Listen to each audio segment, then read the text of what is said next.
ಸ್ವಾಮಿಯೇ ಶರಣಮಯ್ಯಪ್ಪ. Welcome back to Ayyappa Yatra vlogs day 2.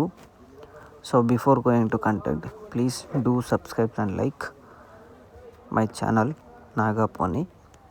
So ಬೆಳಗ್ಗೆ 4:15 ಎದ್ದು ಸ್ವಾಮಿಗೆ ಒಂದು ಪ್ರಾರ್ಥನೆ ಹಾಕ್ಕೊಂಡು ತಣ್ಣೀರು ಸ್ನಾನದಿಂದ ಸ್ನಾನವನ್ನು ಮಾಡಿ, ಸೊ ಧಾಮಿ ಯಾತ್ರೆ ಎಲ್ಲ ವಿಭೂದಿಯನ್ನು ಧರಿಸಿ ಸ್ವಾಮಿಗೂ ವಿಭೂದಿಯನ್ನು ಹಚ್ಚಿ ಕುಂಕುಮ ಹಚ್ಚಿ ದೀಪಾರಾಧನೆಗಾಗಿ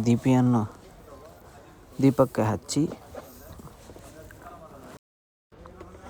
ಸ್ವಾಮಿಗೆ ದೀಪವನ್ನು ಹಚ್ಚೋಕ್ಕೆ ಮುಂಚೆನೂ ದೀಪ ಒಳ್ಳೆ ಕ್ವಾಲಿಟಿ ಇರೋದು ತಂದುಕೊಳ್ಳಿ. ಯಾಕಂದರೆ ಕೆಲವೊಂದು ಮಿಕ್ಸೆಡ್ ಆಯಿಲು ಸಿಗ್ತವೆ. ಸೊ ಆ ಥರ ಯೂಸ್ ಮಾಡಿದ್ರೆ ದೀಪಾರಾಧನೆಗೆ ಚೆನ್ನಾಗಿ ದೀಪ ತುಂಬ ಹೊತ್ತು ಹಚ್ಬೇಕಂದ್ರೆ ದೀಪ ಅನ್ನೋದು ಚೆನ್ನಾಗಿರಬೇಕು, ಎಣ್ಣೆನೂ ಚೆನ್ನಾಗಿರಬೇಕು. ಬತ್ತಿ ಅಷ್ಟೇ ಸ್ವಲ್ಪ ಸ್ಟ್ರಾಂಗಾಗಿ ಹಚ್ಕೊಂಡು ಸ್ವಾಮಿಗೆ ದೀಪ ಆರಾಧನೆ ಮಾಡಿ, ಆಮೇಲೆ ಹೂ ಮುಡಿಯನ್ನು ಡೈಲಿ ಚೇಂಜ್ ಮಾಡಿ. ಯಾವುದೇ ಕಾರಣಕ್ಕೂ ಒಂದು ದಿನ ಯೂಸ್ ಮಾಡಿದ ಹೂವನ್ನು ಮತ್ತೆ ಯೂಸ್ ಮಾಡಬೇಡಿ. ಸೊ ನಾನಿವಾಗ ದೀಪಾರಾಧನೆ ಮಾಡಿ ಸ್ವಾಮಿಗೆ ಸಾಂಬ್ರಾಣಿಯನ್ನು ಹಾಕಿ ಸ್ವಾಮಿ ಹತ್ರ ಒಂದು 5 ನಿಮಿಷ ಪ್ರಾರ್ಥನೆ ಮಾಡಿ ಭಜನೆ ಮಾಡಬೇಕು. ಸ್ವಾಮಿಗೆ